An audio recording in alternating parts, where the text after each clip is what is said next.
So Charlie, we saw a tweet come by with you and the fake Satoshi. What do you mean by fake Satoshi? The German fake Satoshi.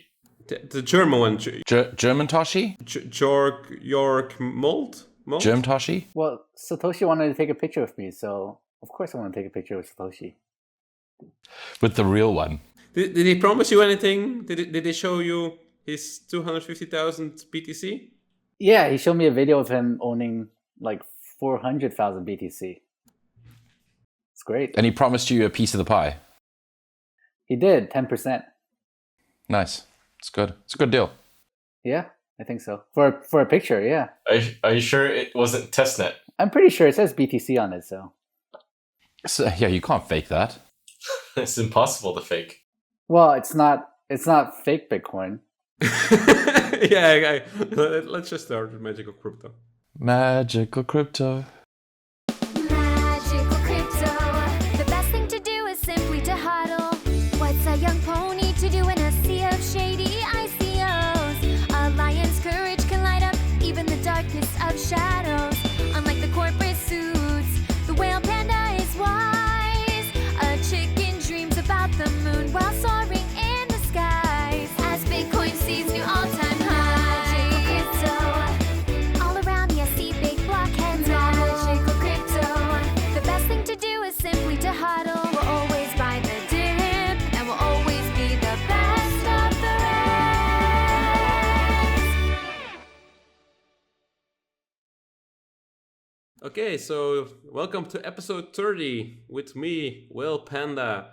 And in front of the curtains is Ricardo Spagni, who obviously lost some weight as well. Let me pull the curtain back to reveal what's behind me. No, that's not. That you're still in jail? It's yeah, I was gonna say. I'm still in jail. But this time they put the curtain up for, better filming conditions. Okay. So if you're rich and you go to jail, you get all these perks. And and Charlie Lee, welcome. So, fake Satoshi?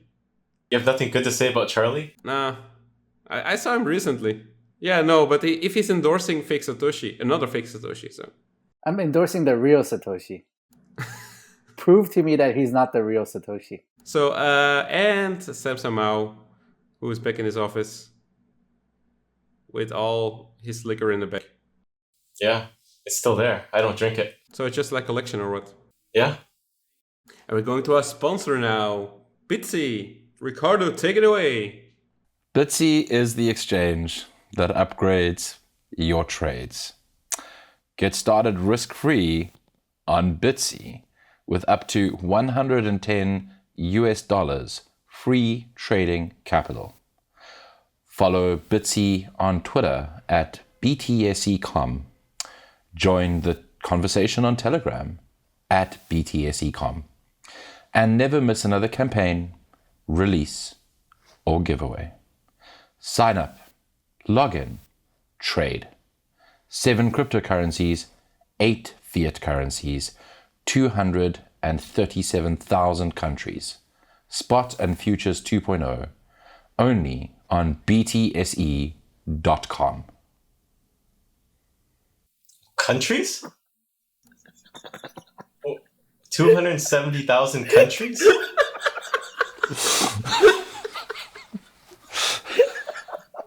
I had to embellish a bit. I mean, that sounded so boring. 7 cryptocurrencies, 8 fiat currencies. I mean, where's the draw? You want to be part of something in every country on Earth. 273 million countries on 75 continents, 18 planets, 7 star systems. Okay. So let's start with some Chinese news. Bitcoin mining has been removed from the ban list, or what's it exactly, Samson? It's China's National Development and Reform Commission's list of undesirable industries. So it was never a ban list. It's a list of industries that they want to get rid of over time. Things that destroy the environment, ruin ecosystems, or pollute or consume too much energy. So it was never banned. But I think all the mainstream articles said, it's unbanned, which is kind of weird because people are still mining, even though there's this list of undesirable industries. And it still destroys the economy. So it's no longer undesirable? It seems like it's no longer undesirable, which is a good thing. It still destroys the environment, but that's okay now. Yeah. I mean, it's pretty strange that China would suddenly care about the environment as well, right? I know, right? No, they've always cared. It's just there's a lot of industry and a lot of pollution. Okay. I mean, why else do you make this list to reduce things that destroy the environment? So it was like a 20-year plan or something, or what? Or 30-year plan? How were, like, it's undesirable industry, so what was their plan, how to remove them, or when to remove them, or... Well, I think it's just limiting investment or subsidies or just encouraging the reduction of the size of that industry. So, for example, one industry was tourism, because tourism will ruin like ecological landmarks and ecological systems and whatnot when people are trekking through the mountains and littering. So that's like one industry they wanted to not remove, but just discourage. Okay. They wanted to discourage tourism. That's definitely an interesting approach. Yeah, that's a bit odd. So, I mean, am I correct then in saying that it's sort of everything's up for grabs now in terms of grants and tax breaks and stuff? Because they now obviously want to go the opposite and encourage mining and blockchain and that sort of thing in the country. Well, the news didn't say that. They're just, mining is just off the list. Yeah. It doesn't say they want to encourage it. And I think a lot of people were misusing government grants and subsidies, like getting free office space and using cheap power to mine when they weren't supposed to. So a lot of that was cracked down on previously. Got it. Even before this list. Got it. So this is just a very small news, which a lot of people blew out of proportion and said it's unbanned, or this is the future of the growth of the industry right here because it's now desirable, which is not the case. The timing is interesting with with them saying that blockchain is very interesting and stuff like that, and they're working on their own digital currency, right? The successor to the petrodollar. You could probably say they're linked, but there's no proof that they're directly correlated. It just feels like people are just constantly using Chinese news to pump or FUD Bitcoin. Yeah, because like the encouragement for blockchain, it really has nothing to do with mining. If you look at a lot of the projects out there, like especially the DCEP, I don't think it's going to be mined. It's probably just issued, right? There's no mining involved. What's the DCP? The China's national digital currency. Oh, okay. Do you know what that stands for? Digital currency and electronic payments. Okay. Digital currency panda. It's actually DC/EP, digital currency / electronic payment system. Okay, well, moving on then. So we can announce now MCC. Because we booked our venue. We actually announced it at the Litecoin Summit Blockstream BTSE meetup. So the MCC will be next year, 9 and 10 of May in New York again, at Convene, which is 225 Liberty Street in Manhattan.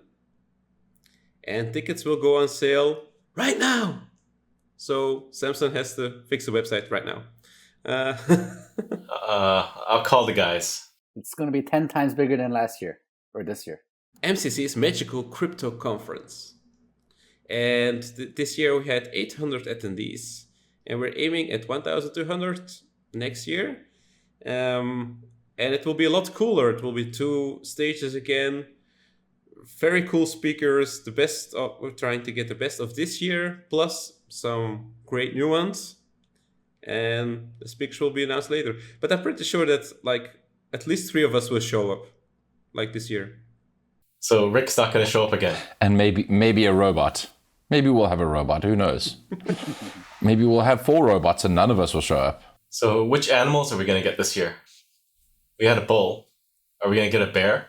Yeah, that's not going to happen. I think we're going to get a marmot. How do you know? Let's just get a chicken and and be done with it. You want to ask Preston to get a marmot for us? I think Preston can organize some marmots. That would be great. And yeah, there will be more news coming soon. So follow us on YouTube and on Twitter. And I would like to point out well in advance that Sunday, May the 10th is Mother's Day. And this caused a big issue for some people last time. So just take your mother out on like the 8th. And then you free up both days for Magical Crypto Conference. Or bring your mother. Bring your mother. Or bring your mother to Magical Crypto Conference. Bring your mom to Magical Crypto Conference and be like, Mom, look what I've done for you. Buy 3 tickets. Bring your mom and your grandma. Mothers get a discount, right? Family outing for everyone. How do they prove they're a mom? Do they have to provide like birth certificate of their children? Yeah. Not awkward at all. No. I think you got to build that into Big Neon, right? They have to upload KYC their mother.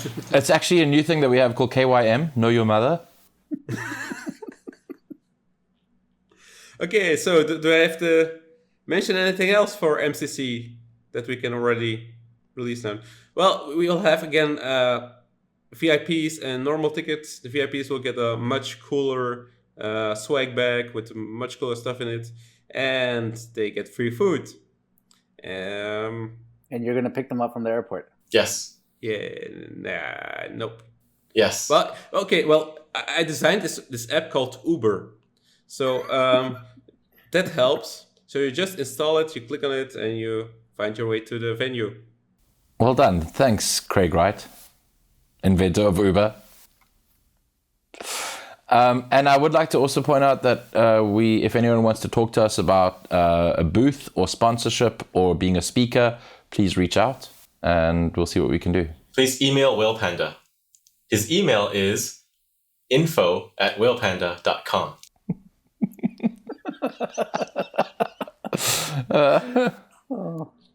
Or what works better actually is lion@magicalcryptoconference.com. That doesn't exist. Ooh, it will exist by the time this airs. I'll forward it to Enki. Well, something else. We'll have actually the space will be a lot bigger, so we will have a lot more booths than this year. So if you're a small startup or you're looking for employees, you want to do some sort of like job hunter stuff, just contact us. We might have some space. We might have something fun where you can set up and do your stuff. Also, if you want to do some demos. And the swag bags are going to be better than ever with lots of swag. The VIP stuff is going to be really cool. Really cool. Hopefully it'll be smaller than this year. Yeah, yes, another important thing is that our swag will be smaller than last year or than this year. So you'll be able to take it on the play with you. And not throw them away like you know who. Hopefully, yeah. Like a certain someone. No names mentioned. See, this is why you bring your mother. And then you can put some of your swag in your mother suitcase. Clever. Very clever. Okay, so moving on. Okay, Litecoin Summit. So the three of us, again the same three, were at the Litecoin Summit. And Charlie, how did you experience it? I was stuck in jail. Yeah, you were stuck in jail. Something with Monero fraud, tax fraud, stuff like that. Charlie, how did you experience Litecoin Summit? Was it a success? How did it compare to last year? Yeah, I think it was a huge success. A lot of people came up afterwards and told us how awesome it was, so much better than last year. And also people told me that it was like the best event in Vegas for Blockchain Week. So I think it went well. It was, Ron Paul showed up and gave a speech. Samson was there, gave a speech. Whale Panda was too afraid to give a speech, so he was in the background. Only do panels. It was great. Any plans for next year? We'll see. A lot of people liked the Vegas atmosphere and also being around with another few other big crypto conferences was actually pretty good. So we might do it again in Vegas. We'll see though. That was my first time in Vegas. No, after that was the World Crypto Con or something like that, right? That was like super scammy stuff. I wouldn't say it's super scammy, but Yeah, World CryptoCon. There was this poker game going on, and also I think Coin Agenda was there, and I think a few other things going on. Okay, so let's talk about the new Litecoin proposal. Litecoin with MimbleWimble on extension blocks. So, take it away, Charlie. Well, I mean, I talked about it quite a bit already, so Well, not on the show. I think I have, but Didn't you have some updates at Litecoin Summit? Like some guy gave a presentation on it. yeah. So we're working with the Grin++ developer. So Grin++ is a Grin wallet and client. So he's gonna work with us on the implementation of MimbleWimble as extension blocks on Litecoin. So I guess a quick summary of what that is. Basically, it's a soft fork that adds extension blocks, which is similar to kind of like sidechain, but I think of it as a sidechain that's like permanently attached to the main chain. So every Litecoin block will have an extension block corresponding to it, and then you can move coins between the two chains, so to speak. You can peg in coins from Litecoin main chain to the extension block, and then peg out back to the main chain. And everything that happens in the extension block is MimbleWimble. So it's going to be based off the Grin MimbleWimble code base. So the developer David Burkett's going to refactor his Grin++ code base and make it so that it's easy for us to basically get Grin++ Grin stuff from that, and also keep our code in line with Bitcoin Core, so we can easily merge in new stuff from Bitcoin Core also. So, a question from our fans about that. So, do you think plausible deniability and opt-in privacy is the strongest compromise to present to regulators to prevent the listings? So, how can Charlie and Samson reconcile, since MimbleWimble LTC? Wait, that's not properly. I'll try to. So, well, let me answer the first question, right? Basically, is it Lightning compatible? It isn't like Lightning compatible, right? MimbleWimble currently is not Lightning compatible, but I think they're working on ways to make it work with Lightning. I don't know how compatible it will be in the future, but you can always still use the Litecoin main chain for Lightning. Yeah. So, but when you're on the MimbleWimble side, it's more scalable, more private, more fungible, and there's currently no Lightning for it, but they're working on it. Yeah. As far as that was my answer. Yeah, for your first question. So yeah, so some certain coins like Monero, for example, is going the all privacy, fully private, no like default privacy, and screw you guys regulators, we don't care. That's not true. That's not true. You can opt out of the privacy anytime. By using another coin? No, with Monero, you can reveal your transaction or your entire wallet's transactions pretty easily. Sure. But in order for, like, Litecoin right now is on all the exchanges, and we're obviously concerned about exchanges delisting privacy coins. So we're kind of going with the opt-in route where you can still use the main chain. So most exchanges would actually not care about the MimbleWimble extension blocks. They only support the main chain. So if you want to sell your coins, or you have to peg out from the extension block back to the main chain and then deposit to the exchange. And we've already talked to a few of the major exchanges and blockchain analysis companies. And basically they're telling us that the way we're doing it seems to be okay. They're like, they don't think the regulators will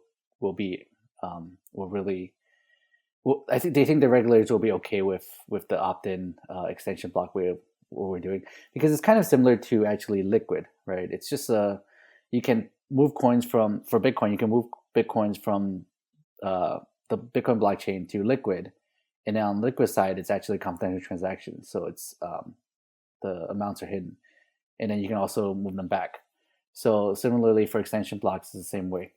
But for Liquid, we have an unblinding key. So if you're working with an external auditor or regulator that you need to show your transactions to, you can give them the unblinding key. Is there an unblinding key in the MimbleWimble sidechain?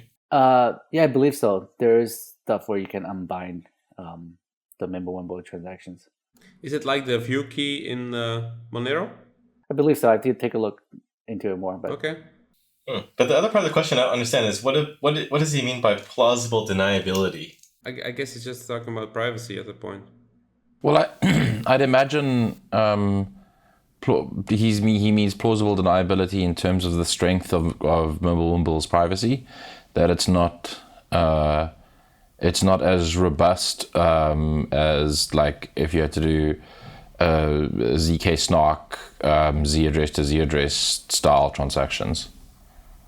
So it's, more sort of plausible deniability than maximal privacy.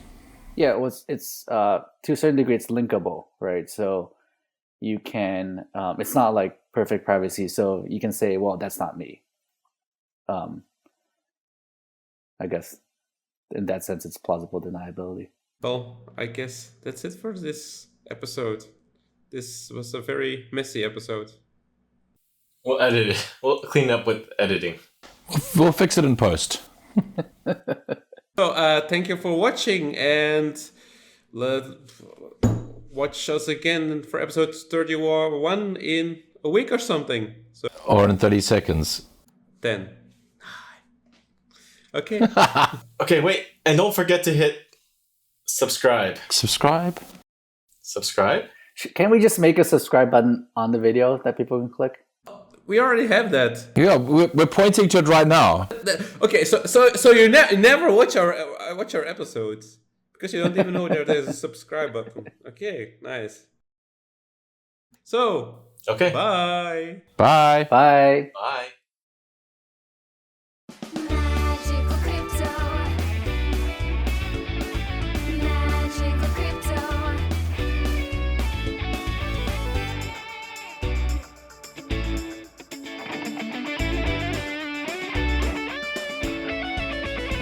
Magical crypto will always be the best of the best. I feel like these are going downhill. No, they're great. They're great. You just need to drink before you do them. I can't. It's like 11:30 a.m. It's never stopped you before. That's why we should record. No, wait. We always record in South Africa morning.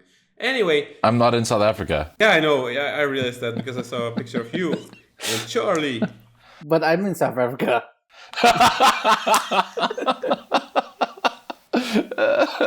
I bring my bookshelf with me wherever I go. And your sword.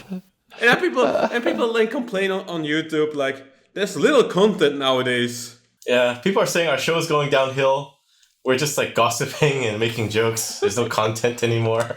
It's They've true. been saying that from the beginning, but now it's become true.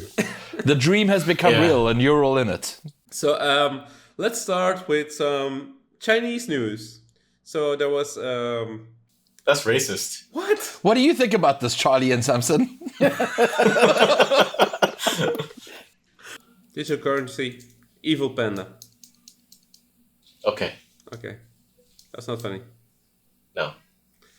Ah.